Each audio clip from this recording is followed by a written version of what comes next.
বিসমিল্লাহির রহমানির রহিম। আমি মরহুমা বেগম খালেদা জিয়ার বড় সন্তান তারেক রহমান। আমি আজকে এখানে উপস্থিত সকল ভাইয়েরা এবং বোনেরা যারা উপস্থিত আছেন,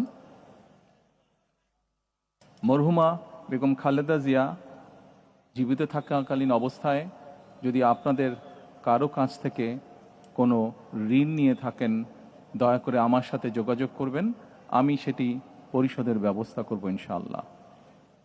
একই সাথে উনি জীবিত থাকাকালীন অবস্থায় ওনার কোনো ব্যবহারে, ওনার কোনো কথায় যদি কেউ আঘাত পেয়ে থাকেন, তাহলে মরহুমার পক্ষ থেকে আমি আপনাদের কাছে ক্ষমা প্রার্থী।